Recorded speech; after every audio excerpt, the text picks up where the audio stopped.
Hello and welcome to this week's episode of No Such Thing as a Fish. It is Good Friday, and what does that mean? Well, it means you probably have a day off work, and it means we're going to have a little day off as well, because we have got for you this week the second half of our live show compilation. This is loads of bits from all of our live shows, bits that were too good to go in the original edit, frankly. Too funny, too stupid, too silly, too getting the facts wrong. Too much audience interaction. We begin with an extremely keen audience and end with, let's say, a less keen audience. You've got that to look forward to in between loads and loads of facts, loads and loads of fun. I really hope you enjoy this, and we'll be back with a normal episode of No Such Thing as a Fish next week. For now, though, on with the podcast.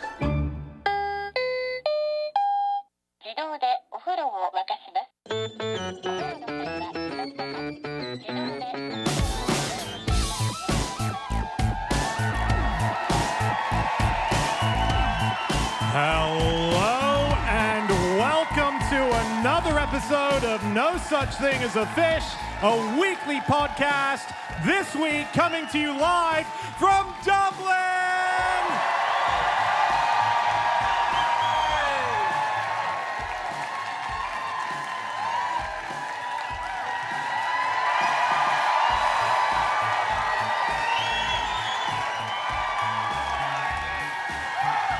My name is Dan Schreiber. I am sitting here with Anna Tashinsky, Andrew Hunter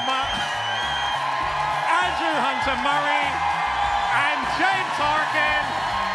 And once again, we have gathered round the microphone with our four favorite facts from the last 7 days. And in no particular order, here we go!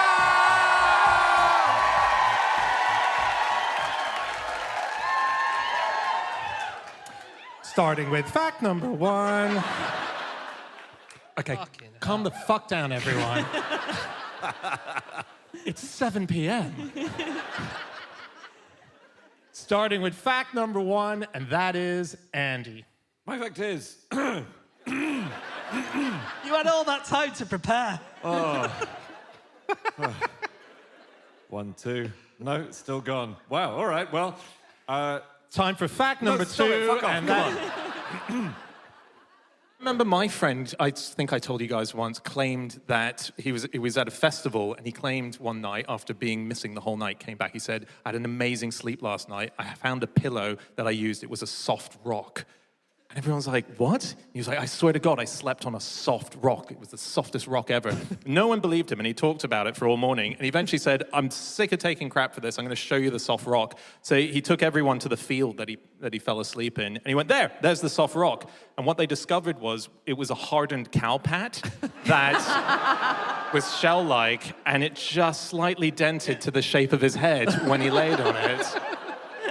And he was like, It's like the Shroud of Turin of this guy's face, isn't it? I thought it was going to be a convoluted joke where he led you to the field and the Eagles were playing as you went to sleep, but no. That will put you to sleep. Tell everyone what happened to you the other day when you opened up your door and you were wearing a No Such Thing as a Fish t-shirt. Oh, I was wearing I've got a fish hoodie, and I opened the door. There was a guy from Amazon, and he said, no such thing as a fish. I like that. And I said, oh, do you listen? And he said, no, I no, what? And he just said, I keep fish. And I thought, that's good.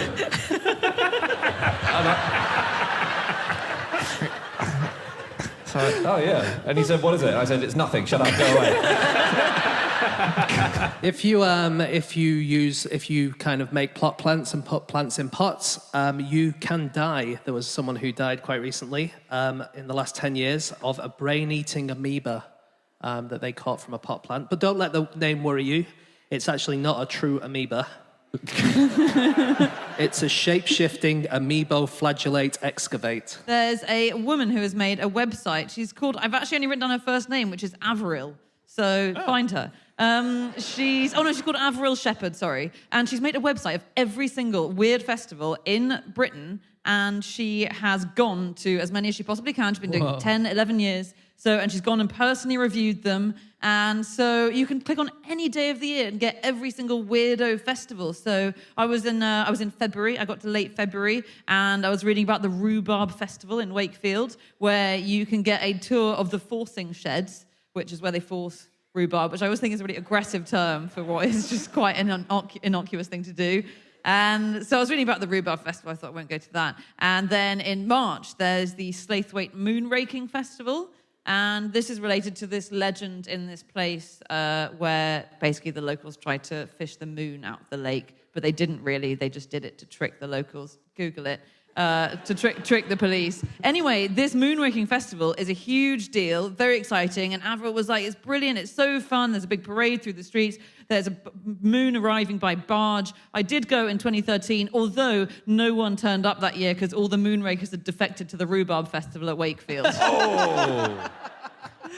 Can't be that fucking good, Avril. He had been an absolute millionaire because of all these artichokes he was selling. 3 or 4 years later, he was gone, completely penniless. And that was just like 1 week's work by LaGuardia. Wow. Yeah. Sorry? He was Artie Broke, I believe, was the submission from the... work. Very nice indeed. Definitely worth it, that. Well done. Good choice. I think this guy knows our level. Come on. Yeah. That was good news. But apparently in their breaks, this lady, this MI5 employee said, the girl guide retires to her attractive little sitting room where she converses on high topics with her friends. Yeah. She said that they they took their jobs very seriously, as you can imagine, and she said their function is to snub you when you seek to penetrate beyond the sacred portals of their office. Crikey. And then, Sorry, what? I think snubbing is called for under those circumstances. Crikey. Can you say that again? The portals of their office? if you seek to penetrate through the portals of their office, and if you're hearing anything other than a metaphor there, then that is your problem and not the girl guides. it sounds like Stargate. I have I read a little about the Texas Mosquito Festival just because they've got a mascot, you know, someone in a huge mosquito costume. The name of the mascot is Willie Manchu. What? Willie Manchu. That's funny. Yeah. Is it? Yeah. Well, Manchu, I get. Oh, yeah. Willie Manchu, yes, he will. Is the What? mosquito pantomime. Wait, what? What? What is he, Yoda? Well- What kind of sentence structure is Adam's that? just found another level on that joke. 'Cause honestly, I was just thinking the word Willie's quite funny. Yeah. I think we've talked before about how you attract bees to sort of make them sit on you, and you do it by hanging the queen bee next to your face, basically, in a is that little what it bee is? cage. Yeah, and so they have a festival to see who can wear the most bees. And it's pretty impressive. That's seriously impressive because getting a queen bee is quite hard because there's a lot of bees to work out which one she is, right, to begin with. I think Like- it's quite obvious which one the queen is. Yeah, Is she's the one it? that- She's got a massive crown. Yeah. No.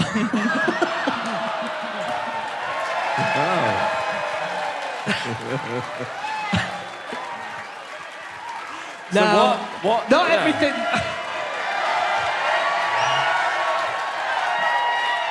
Not everything makes it into the final edit. That goes into the legally contentious outtakes file. Although it got such a big laugh, it may just have to stay. I think it's got to stay, yeah. Anyway, Wow. But the bee wearing. bee wearing. Yeah. I meant to say, Well, can we just take a second just to Just let everyone recover move from... on from libelous claims that definitely will never make Yeah. it to air. Sometimes they have spies in the competitions, which is incredibly exciting. Sometimes. It's happened vanishingly rarely. But in 1988, there was a woman called Michelle Anderson who infiltrated Miss California. This was so That's cool. disgusting. Sorry. Is that the talent round? She secretly entered Miss California. I got it. Yeah. No, she had been trying to get into a few different beauty pageants so that she could basically make a feminist statement. And she'd done badly. She'd failed a few times. She never thought she was especially good looking or anything like this. But she realized that what they were looking for, in effect. And so she did months of dieting, training, tanning, feigning the beliefs, really giving the impression that she was a fully paid up member of this thing. And then at Miss California, she was in the absolute final. And seconds before the winner was announced, she got a silk banner out from her cleavage and unfurled it to say, "Pageants hurt all women," and started waving it around and then was wrestled off stage. But she'd been through months and months and months of kind of deep cover training to get to this point. That's like Miss Congeniality, isn't it? It is like Miss Congeniality, which is a fucking good film. It is.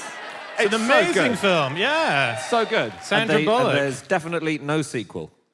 Rubbish. Have you guys heard of Yuichiro Miura? No, who's that? So he is a sportsman. He's Japanese. He was the oldest person in the world to climb Mount Everest. He climbed at age 70. Then 5 years after that, he did it again at the age of 75. He's done it again at the age of 80. I remember this guy, and he keeps breaking his own record, doesn't he? Like 80, 85 and 90. Yeah. And that always reminds me of, you know, when you do video games and you race your own ghost from the previous time that you set a record.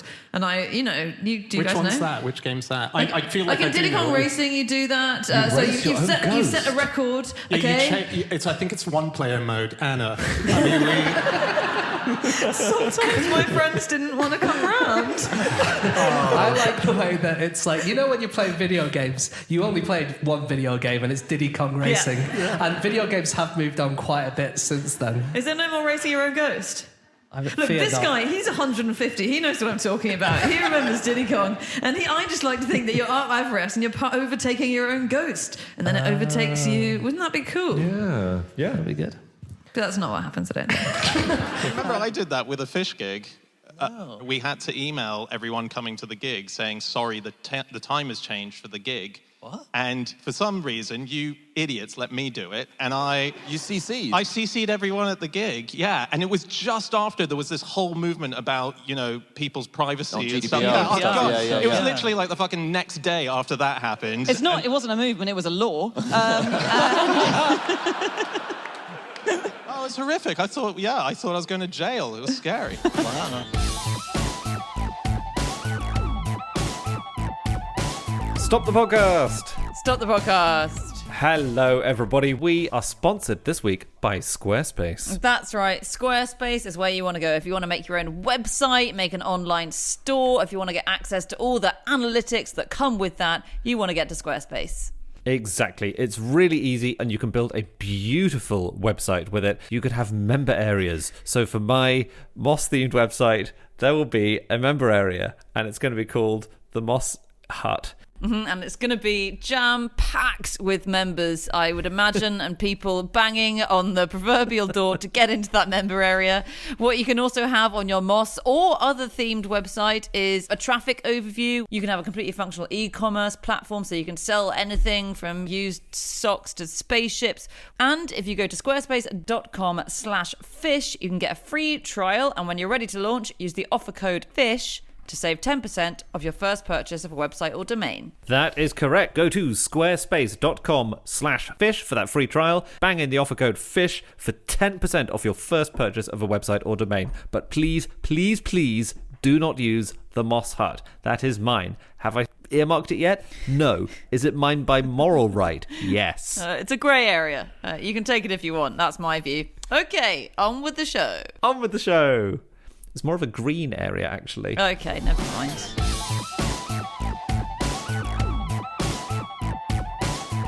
Welsh droving was a huge deal, wasn't it? Because basically lots of animals farmed in Wales, not that many animals farmed, or not as many in the centre of England, where there was lots more wealthy people, sadly, in medieval and pre-industrial times, who wanted to buy all the meat from Wales. So the huge droving industry, and the thing I love the most is that there's, between Anglesey and Wales, there's the Menai Strait, which is it's a strait, and at its thinnest, it's a strait.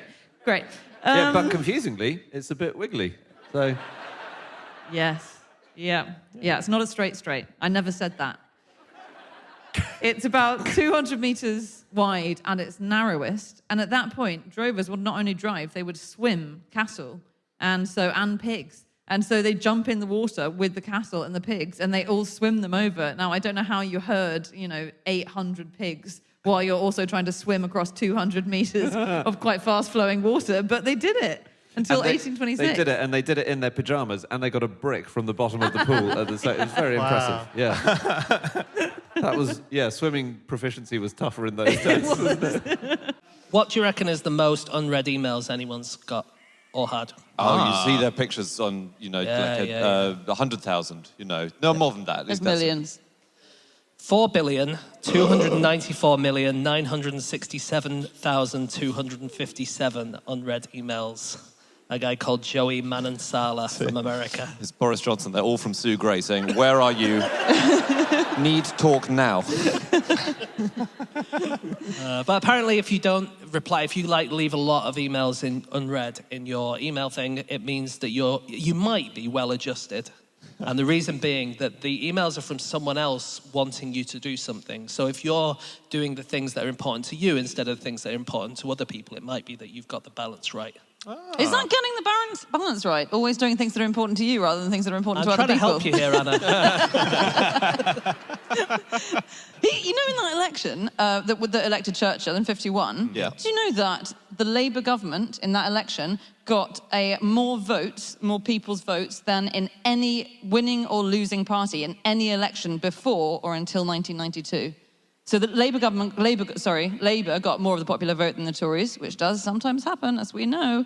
But the Tories won. But isn't that extraordinary? They got more votes than anyone had ever got before and lost it. Yeah. It's a kick in the face. You might as well have got none. The first parody I found of Conan Doyle was an article in the newspaper by someone called Donan Coyle in 1888. This was in a newspaper in Portsmouth.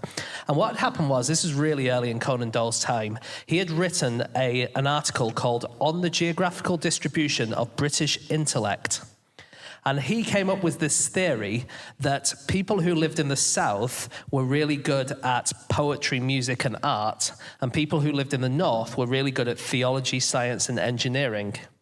Okay, Makes sense, because in the North you're closer to God. You suck up. It's just higher up, isn't it? But when you read the article, Conan Doyle's original, he's really throwing us Northerners a bit of a bone. He's basically saying how great the South is. Okay. And so this person who was Donan Coyle wrote about Hampshire. And he said, because Hampshire's so far south, he said, the soot in Hampshire is smuttier than any other soot. The grass of Hampshire is greener than jealousy itself. The cats of Hampshire are paragons of cats. They catch more mice, breed more kittens, purr more softly than any other cats in creation. The fleas of Hampshire are the finest fleas of the species. They are more bloodthirsty, have greater powers of suction, skip more nimbly, and are caught less easily than any other fleas in Britain. I still don't want to visit Hampshire based on this. I don't know if I want the smuttiest soot. What is that soot that watches porn? No. I was reading about this amazing woman called Mieko Nagaoka, who has just retired actually from a swimming career, which has been a 25-year-long swimming career, and she broke 18 world records, and she started swimming in her early 80s. So she's 105, Wait a minute. now. She must have beaten world records of her age group. No, just fastest in the world, 89. Swimming. Yeah. Right. Yeah, I think of her age group. And she's pretty cocky about it. She published a book aged 100, the title of which was the catchy, I'm 100 years old and the world's best active swimmer. Wow. So impressive stuff. But yeah, she has retired now, because at 105, 106, you've got to spend some time with your family. There was a famous guy called Chris Robinson. He was kind of a little bit famous. He was in a soap opera in America called General Hospital. He played Dr. Rick Webber, and he invested around $100,000 in Beanie Babies, which is basically all of his kids' college money. And he lost every penny. But on the plus side, he does now have 20,000 Beanie Babies. Yeah. What a huge comfort that must be, given his children don't speak to him anymore. So presumably he can't even give the grandchildren the Beanie Babies. He used to take his kids to McDonald's in order to get the Beanie Babies, and one of their friends, one of their buddies, had to go to hospital because they were feeling so sick of the amount of McDonald's that Chris Robinson... And the kids speculate that he wasn't sick, he just was so sick of actually eating the McDonald's, he would rather be in hospital than he would be at another McDonald's. Wow. Righty. Yeah. You don't have to eat all the Happy Meals. This is a bit like at Christmas we hide coins in the Christmas pudding, and it's to incentivize you to eat it, and you have to eat all the pudding before you get the coin. But was he doing a similar thing? Did McDonald's say you have to eat the Happy Meal? We've hidden the Beanie Baby in the heart of the burger. Kiddlywink was also a word for a child. Kiddlywink? Yeah, kiddlywink. No, but We still use supposedly, that in Lancashire. Kiddlywink wasn't just like a cute name. It was someone who there was someone who suggested a Kiddlywink, the Kiddlywink bars that open, and his name was Kiddlywink. Come on, Dan. First name Kiddly, second name Wink. Yeah, that's the story. Hang on, sorry. What was a Kiddlywink? A bar? Yeah, they were places you would go for alcohol, so an alcohol shop. And they were opened by so- someone who was called Kiddly. Mr. Kiddlywink. Wink. Yeah. Yeah, but you got like Don't believe it. Sainsbury's is named after someone called Sainsbury. Yeah. It's not crazy there might be someone called Mr. Kiddlywink. And also Meatloaf, who's passed away. Turns out it's Meat Loaf. It's to Mr. Loaf. That's his second name. Yeah, but he It's- didn't invent What the are you talking meatloaf. about? That's Well, no, but the thing. meatloaf is obviously one word, right? And I always Right. thought meatloaf was one word. It's not. It's Mr. Loaf. I Mr. didn't M. Loaf. know. Yeah. Hang on. So did his parents call him Meat? No, it's not his real name. Oh. But he decided with the It's pseudonym. his real that he- surname. He was born Pete Loaf. Yeah, yeah. And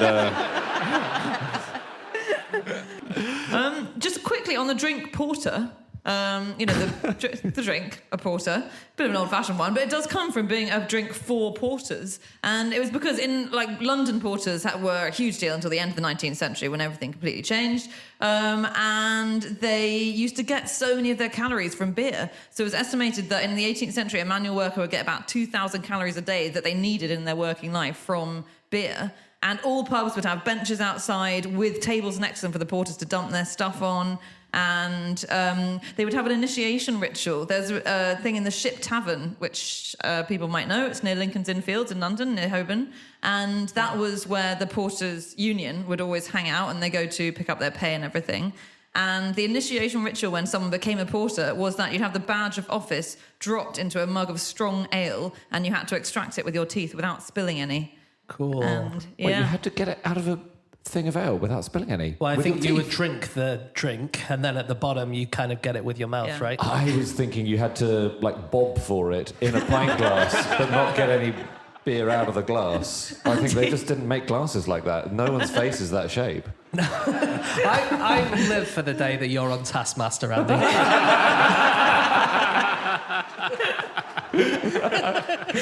Drink this glass of beer. Oh, I'm just shoving my face in it. I don't know what to do. So, did you hear that in 2012? No, it's too stupid. Scientists at the University of Manchester made a magic carpet, which is very exciting. Yeah. Hey. Not a classic Magikarp. They made one which... That's the name of a Pokemon, do you know? Is it? Magikarp, yeah. Does it have a magic carpet? No, it's like a pathetic little fish that flops around. Can it fly? No, it can barely swim. Why is it called Magikarp, like magic carpet? Because it's like a carp, but it's magic. I understand. Every day's a school day. Yeah. This is reminding me of my school days a lot. But I also knew jack shit about Pokemon. We've got to move on in a second to our next fact. I've got one other thing that's banned in New York. It's this was about baby artichokes. So in 1974, nunchucks were banned in New York. Sounds reasonable. Well, maybe, but it's the home of the Ninja Turtles, and you'd think that would have some play. Not in 1974, it wasn't. Yeah. A good point, but And also, the police are always after the Ninja Turtles. So Are they? they're not. Are they? Yeah. I didn't think. I'm not. They're vigilantes. They're doing it without permission of the police. Let's I just keep didn't going. think- Keep going. with your- okay. But basically, this ban lasted for more than 40 years, and it was struck down in 2018. So nunchucks are now allowed in New York. Great news if you're planning to go. Yay! But they were struck down thanks to one guy, one nunchuck nut called James Maloney, who loved his nunchucks and had been arrested in 1981 for doing a public demonstration. And he went to court saying he wanted them. And the judge said, OK, I think you're fine. And James Maloney's argument was basically, these are so crap that they're not a proper threat to life and limb. He said, if you're going to commit a crime, your weapon of choice would not be these two sticks. And the judge agreed and lifted the ban. Wow. It's a heartening story of citizen power to get nunchucks. Yeah, right. That's cool. I'd be so suspicious if someone's borne that grudge for 40 years. I'd be thinking, I bet there's got to be something dangerous about these things. Yeah. I have nunchucks.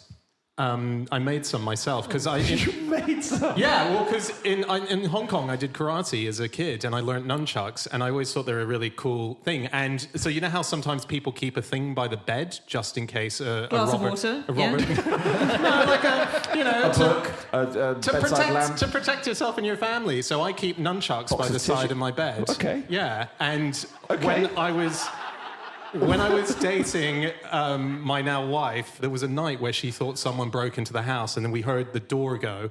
And I leapt up out of bed and I grabbed the nunchucks and I stood on the bed with the nunchucks looking at the door. Stood on the bed? And Fenella was so confused by that that we forgot about the possible robber and just had a chat about why are you holding nunchucks on the bed? And it was because I was saving our lives. That's the answer. Wow. The robber heard at the door and went, I'm not getting involved in this. This is messed up. I'm out, guys. It's cool. Well, just another silly Japanese saying that my friend told me. So my friend's actually making a documentary in Japan in like rice paddy fields in the middle of nowhere. And she's Japanese, but she came across a saying that she'd never heard of when she was talking to a guy who was helping his neighbour plough his field. And so she said, why are you doing that? He's your neighbour. And he said, it's very important. It's my duty. You must never forget your duty or your fundoshi. And your fundoshi is like it's like the pants that sumo wrestlers wear. It's like a very old-fashioned kind of pants, like a loincloth thing. That's cool. And so she said, well, that's a weird saying. What's that? He was like, yeah, it's an old saying. You know, and he's this really somber, and she's filmed it, he's this very serious, very dry, doesn't really say anything, old guy. And he just said, yeah, if you don't have your fundoshi, everyone can see your willy. That's a great saying. Laughing. Your duty is just the same. I read this cool story. A guy called Steve Robertson, he bought a house in 2018 and the tenant was still living on the property. So the tenant then moved out in 2019 and Steve tried to claim $5,166 off of the old tenant because he said that in the time between him buying and the tenant leaving, the tenant had moved a 10-ton rock onto the property. And he was like, I didn't buy this rock. I don't know why it's here. And she said, well, I didn't put this rock there. This was always there. You just didn't see the massive 10-ton rock. And he said, I think I would have seen a 10-ton rock. Yeah. And so she produced photos from 2016 saying, here's the 10-ton rock. And he said, I'm pretty sure you hired a crane. So he denied the evidence. He claimed that she hired a crane that once having sold the house, then imported a 10-ton rock onto the property for no good reason whatsoever, other than to maybe just, I don't know, play a prank on him. How did she prove that a photo of the rock on the premises was from 2016? Well, I guess was she reading a copy of a 2016 newspaper with a recognisable event, like, well, I guess on like Leicester win the Premiership or whatever, with the rock in the background? No, because there's time stamping on a lot of digital photos. Yep, that's a better idea. Good point. Good point. God. Wait, whose side are we on? I don't know who's right. I think she's right, because she's got evidence there was a massive 10-ton rock on the property that he bought. No, but why would he have not seen the rock? Okay, I don't know why you're on his side. 2016 was the year of Brexit and Trump, and I picked as an event that happened in it Leicester winning the Premiership. I don't even like football. I actually think the only thing I'll remember is this rock story. Did you read about this story? In 2018, there was a court where the jury had to read all 218 pages of a book called Behind the Artichokes.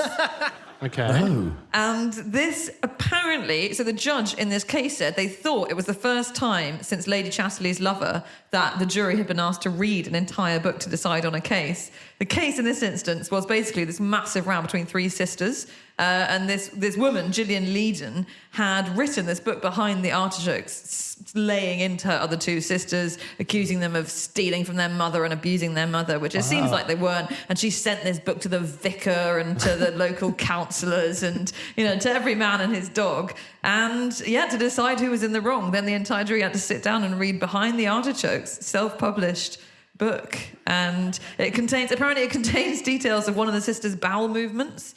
So, wow. Calls the other sister a hippopotamus. So, Frankie. And I don't know where it stands in the Lady Chatterley's Lover sort of hierarchy, but maybe it's worth a read. Doesn't sound quite as sexy, does it? You've definitely not. You've buried the lead if it's as sexy as Lady Chatterley's Lover. I think it depends what you're into. You know, I've got 10 copies. A Nobel Prize went to these guys called Paul Lauterbur and Peter Mansfield in 2003 for developing MRI technology, basically. But there's a guy called Raymond Damadian who says that he invented it and he should have got the Nobel. And it caused this huge ruckus. I mean, often there's a lot of people involved in scientific discoveries, various bits of the process. The Nobel Committee decided Peter and Paul, maybe because it's biblical, they should get it because they contributed the most. And Raymond, immediately after the Nobel Prize was awarded, took out a series of full-page ads in the New York Times, the Washington Post, and the LA Times that cost him hundreds of thousands of dollars, all saying things like, shameful wrong that must be righted. You know, person who invented MRI robbed of their Nobel Prize. They did what they did fully knowing the evil of what they were doing. Wow. The main reason he didn't get it is there are different innovations that happened. It's the MRI scanner that was given the Nobel Prize. He was part of the MR scanning, I believe that's right. And so, yeah, he's very pissed off and yeah. What's the... So MRI, the I is for imaging. So he just did a scan, but he didn't tell anyone what he saw. But you haven't. There is an even more advanced version, the MRI eye scanner, but that's only for sailors and pirates at the moment. So that's. Jesus Christ.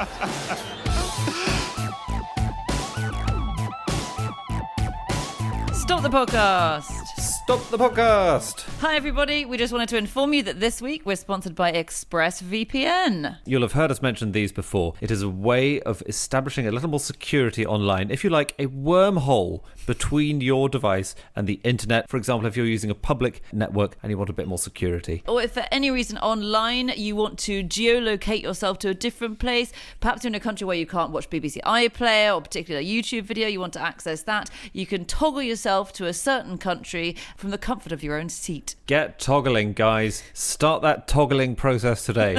Leave no... Untoggled, exactly. So if you'd like to try ExpressVPN, you can get 3 extra months for free on a yearly subscription. Go to ExpressVPN, that's Express spelt the same as the word express, vpn.com/fish. That's right, as Andy says, spell Express as you would spell the word express, then vpn.com/fish. You'll get an extra 3 months of ExpressVPN for free on top of your annual subscription. On with the show. On with the show.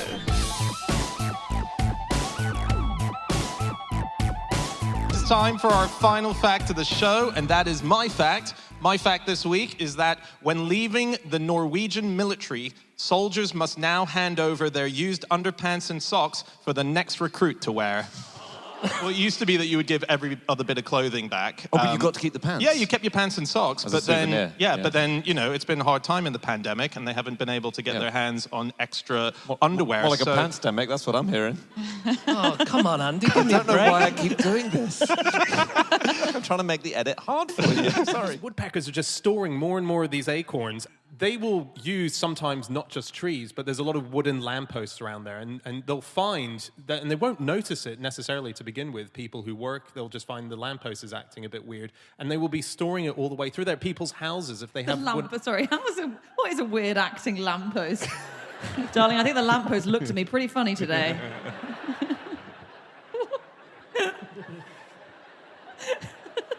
It started saying some freaky shit. Yeah, good point. I mean, so then the other thing I was going to say was the houses as well. Like a lot of people's houses, their garages and so on. And there's a professor who was asked about it, saying, what can we do? Surely there's like some kind of like, you know, bear piss that we can put around here. You know how you buy on... We bought some off Amazon the other day. It was really weird. Did you? There's foxes around our area, and someone went, you should get some tiger piss and bear piss, and you can buy that. Did you buy it? Well, we've bought some, but it hasn't arrived yet. But yeah, it's... They're still milking the tiger, aren't they? But so, like, you'd think there would be stuff that you could use, but Walter Koenig, who's a senior scientist at Cornell Lab of Ornithology, was asked about it, and his advice was, you've got a simple 3-point plan. Move out of your house, bulldoze it, and rebuild it in stucco, which... What's stucco? I should have read up what that word is. Like a building material that's not wood. Great. Yes. Yeah. It's But you can also, Checks out. if you don't want to flatten your home, I have read that you can tie helium balloons around the area that's being assaulted. Oh, And wow. lift the house away. Yeah, like up. I think it puts them off the colours. It ruins the aesthetic of a house. It looks like you've constantly got a tacky children's birthday party going on. Or a cool adult birthday party. Sure. Do you want to hear the most underpants anyone's ever had on? Most pairs of underpants. Yeah. Okay. Have a guess. Okay, well, the other day we were talking and we found out the maximum number of socks that anyone's wore on one foot. Yep. Yes, Do you remember what that was, Dan? It was 152, but then I think someone broke the record by putting on 180. So So 180 socks. I reckon it would be similar for pants. 180 pairs of pants. I'll tell you. Hang on. I'm gonna say 280. Anna, Oh, I'm going to say 98. thank you. Anyone? No one cares. Okay, I'll put us all out of our misery. 302. Wow. Which I think is very good. And it was a guy called Gary Craig. He broke the record in 2011 when he donned 211 pairs of pants. 200 pairs of pants. Imagine the pressure at the heart of that.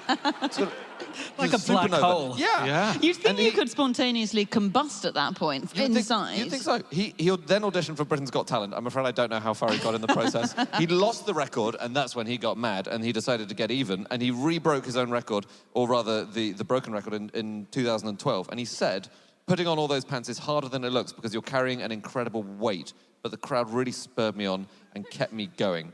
And he said, my wife Jacqueline helps me out with this one by getting all the pants ready and helping me get them on, but she doesn't like the limelight as much as I do. Wow. You know, in a previous episode, we spoke about the Festival of Britain. And the Festival of Britain is actually the sort of the origin of all of these Miss World, Miss USA, Miss America, all those things that happened. And it was this guy who was called Eric Morley, and he was trying to work out how to add something to the Festival of Britain, which was this thing that took place in 1951. It was this big event in London. But wait, that was after all of those contests. Yeah, so right? this was the first Miss World. So they'd already had Miss America and stuff, but this was the first Miss World. Yes, sorry.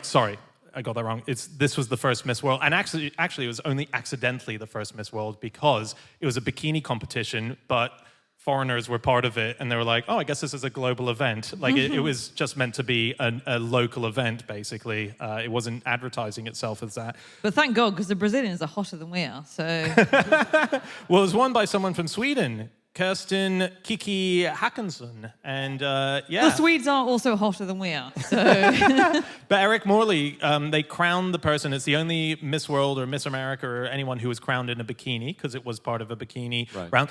She was condemned by the Pope for having done it. It was a very bad thing to be representing your country in a bikini. But Eric Morley then went on to invent Come Dancing for TV. So when you watch Strictly Come Dancing or Dancing with the Stars, that's Eric Morley. Who he invented cum dancing before it was strict. he put it on TV. Casually cum dancing. Casual, yeah. Loose come dancing. Yeah. Wow, It's really? amazing, that Festival of Britain, as far as women are concerned and objectifying and stuff like that, because they had a cinema there, the Telly Cinema, and they only hired red-headed usherettes because they had green uniform and they thought it would look good with the uniform to have red hair. Fair. Just seems unnecessary, I mean, it doesn't was all black and white. What was the point of... What? Everything in the world was black and white in 1951?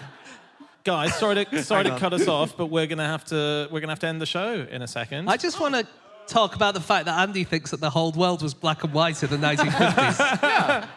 I've seen the footage.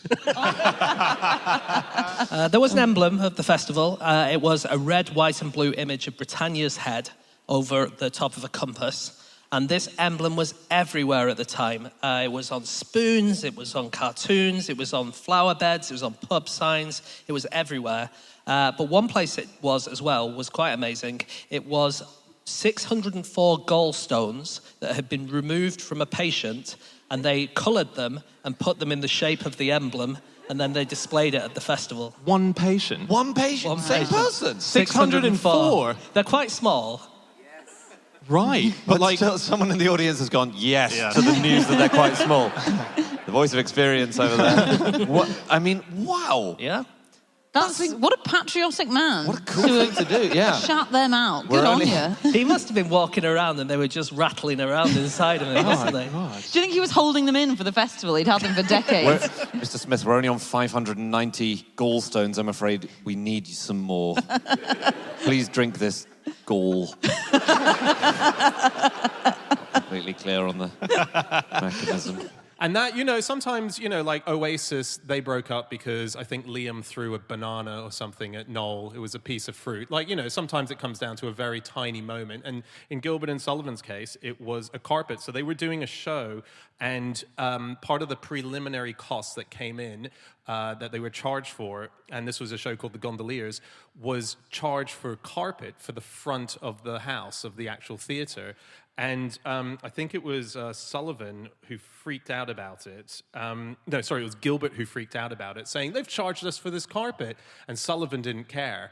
And then there was a bit of a silence. And Gilbert wrote back going, I can't believe you don't care about this whole carpet thing. And then that led to them no longer Feels like being- there might have been underlying issues. Well, underlaying issues more like. I mean, Fucking hell. That was a sarcastic cheer, wasn't it? That was a tired audience. I won't do it again. All right. well, hey, just while we're on detectives and mysteries with cheese theft, I discovered, and I found this when I was trying to look for great detective books, that there's a whole series of cheese shop mysteries that have been written, and they're modern-day books written by someone called Avery Ames, and basically the premise is someone opens up a cheese shop, and a lot of murders happen, and the cheese shop owner, I believe, is the person who's solving them, and every single title of the book has a pun in its name. So let me see who can get there first on the following titles. So I'll give you the name of, let's say, the actual quote, the phrase, and you've got to convert it into cheese. So, to be or not to be? To be or not to be. Yep. Give us a harder one. Okay, that was an easy one. Okay, slightly hard one. Lost and found. This is a hard one. Mix up the word found a bit and you can get there. Lost and fondue. Yeah, absolutely correct. Come on. Yes. Nice. For better or worse? For cheddar or worse? For cheddar or worse, absolutely. Come on. I would suggest a rewrite with for feta. Sorry, or worse. James, you've got to think like this also. Two more. As good as dead. As good or as dead. Yes, absolutely. And last one. Let's see if the audience can get it. The long kiss goodbye. The long cheese goodbye. The long kiss good brie.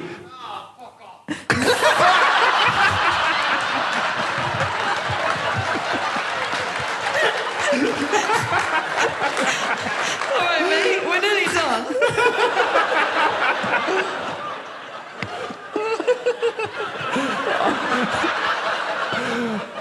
I'm sorry. I jumped the gun. I know that was your turn. I know we've been doing all the talking. It's the long quiche goodbye. I didn't even get it right. I got to fuck off for my one. I didn't even get it right. Wow. Well, it's what you get if you come to Newcastle. Okay, that is it. That is all of our facts. Thank you so much for listening. If you would like to get in contact with any of us about the things that we've said over the course of this podcast, we can all be found on our Twitter accounts. I'm on @Schreiberland. Anna? No. What? I don't You know my were line. there. You were there. Andy? At Anna Tajinski. No! Really excited. Can't wait to be joining. A lot of stuff going. At Andrew Hunter M. James? At James Harkin. And Anna? You can email podcast@qi.com.